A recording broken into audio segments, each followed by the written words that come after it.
So, you were source energy before you came into these physical bodies. You don't remember that, and there's a reason that you don't, but you were.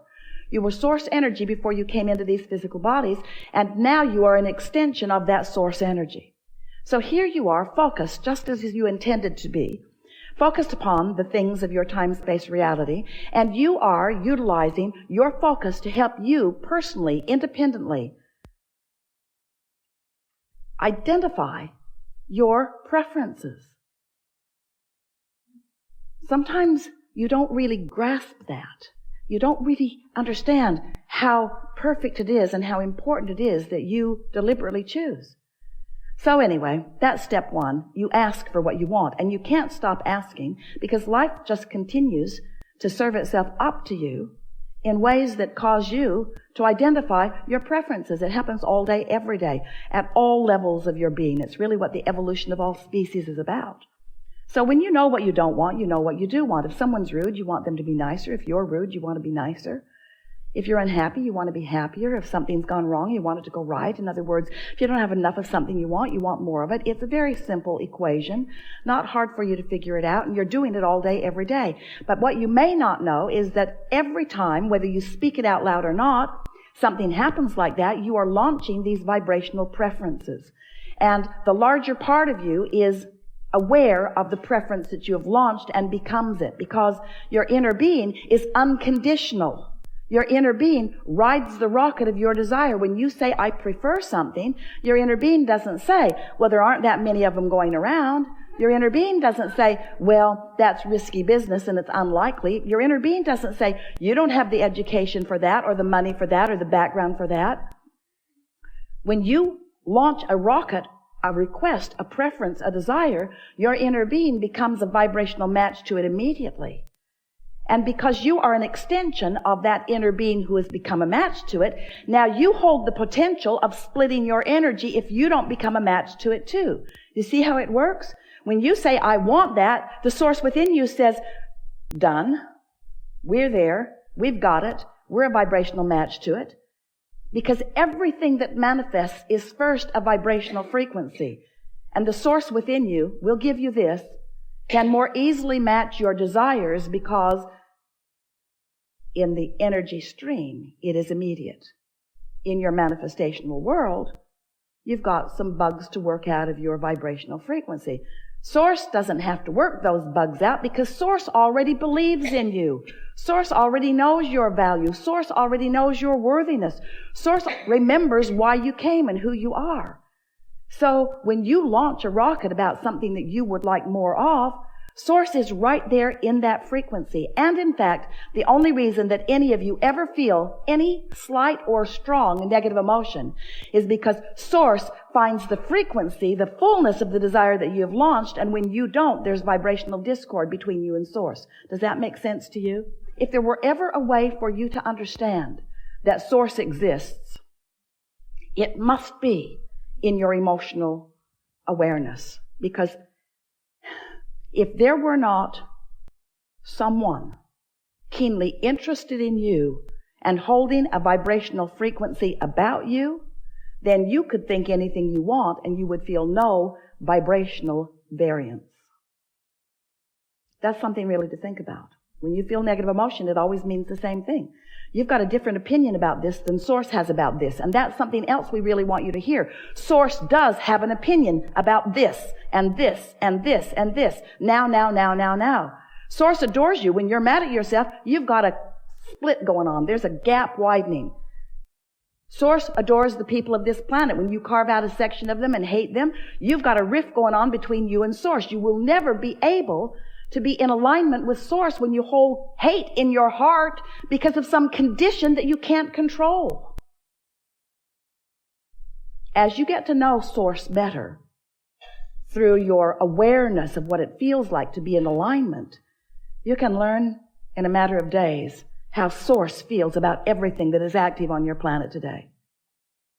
You can just give it the emotional test.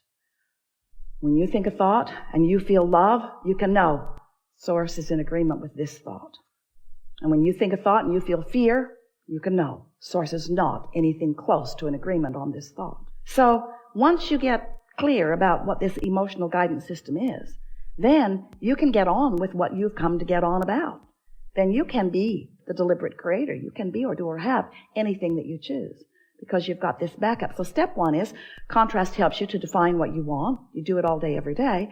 And step 2 is source becomes it vibrationally immediately. Wrote a whole book about that called Ask and It Is Given, and that's what it was about.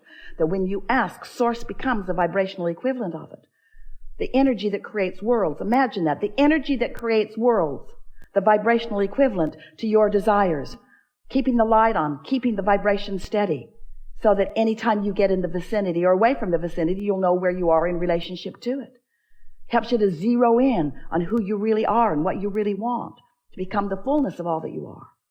So your work really is the step 3 part of this 3-step process. Now step 4 process, but step 3 process, we talked about for so many years, ask, source answers, and then you must find a way to become a vibrational match to what you're asking for.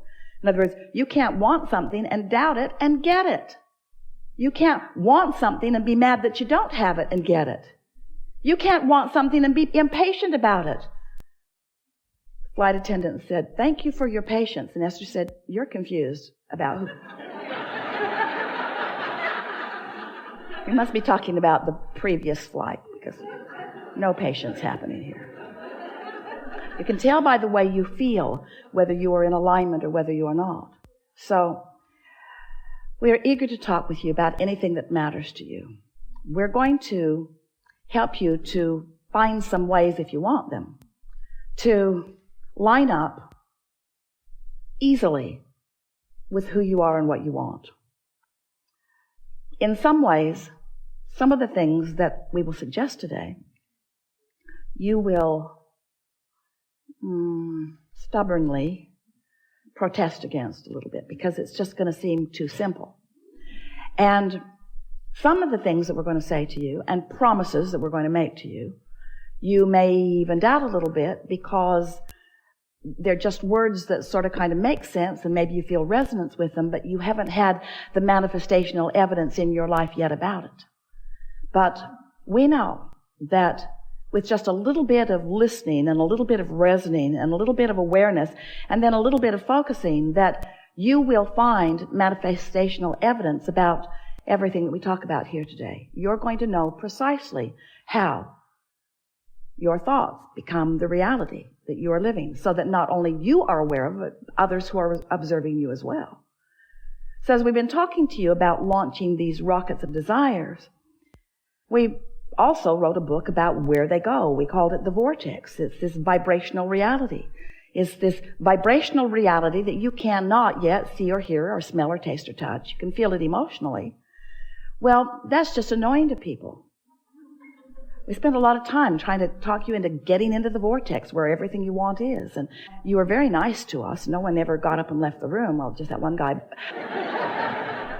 But you were interested about the vortex, but you began saying things like, "Okay, so my fortune's in the vortex, Abraham. I want it to come out of the vortex and into my bank. Because it's nice knowing that I've created realities that I can't see yet or that others can't see, but really, how long can this go on? How long do you think you can keep me hopeful about things that aren't tangible?" And we say, it was never your intention to come and live without the tangibility. You are in a time-space reality where you can measure your existence through your manifestations.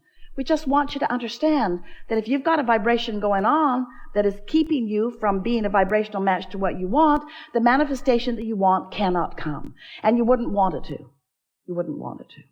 So then we began talking to you about, so here's all of this vibrational reality, and you're going, yeah, we accept it, get on with it. How do I get it into my reality where I can see it, where others can see it? And so we began talking about your point of attraction. For a while we called it a grid. It's your point of attraction. It's like the framework of who you are, looking for different ways to help you feel the reality of your point of attraction. Your point of attraction, where you stand.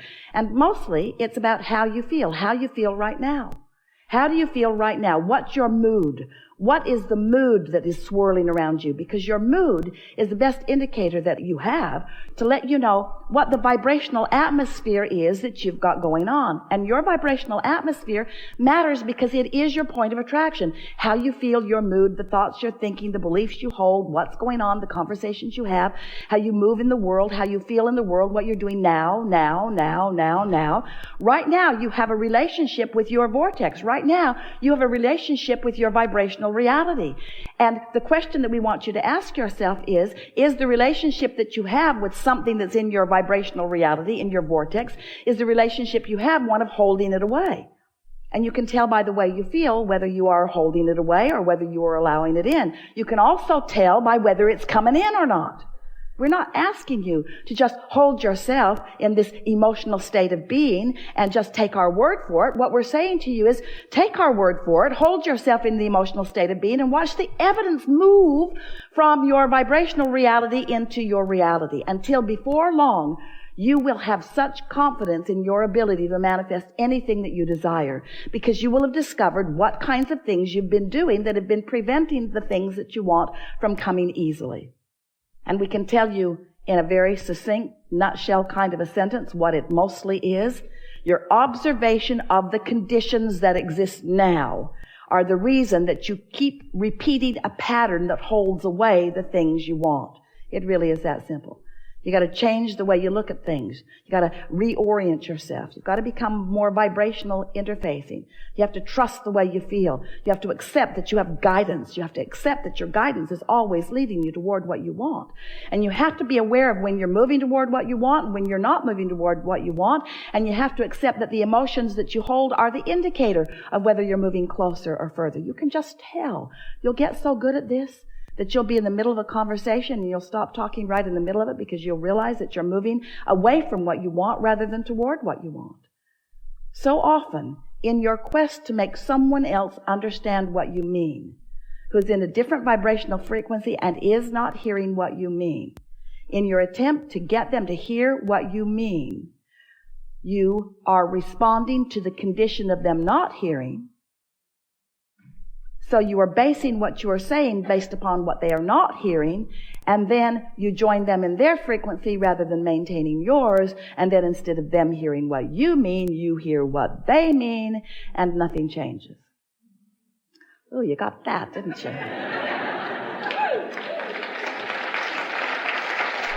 So, let's just start talking about some stuff that's important to you, and let's make everything that we said just now more tangible for you. We want you to feel your thoughts becoming manifested. We want you to feel the movement of the vibration into awareness, into emotion, and then into see it, hear it, smell it, taste it, touch it, tangible, manifested stuff, just like you intended. You're not here just to accumulate stuff, but you are here as a masterful creator. You're here to mold the energy. And how your life is playing out is evidence of how you're doing. We have enjoyed this interaction immensely.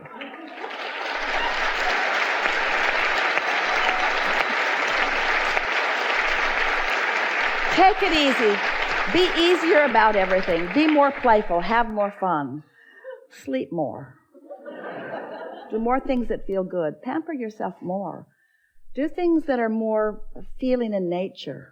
Get out there where the gardens smell good and look at the ocean that looks good. Do more things that just make it easy for you to feel good in the moment.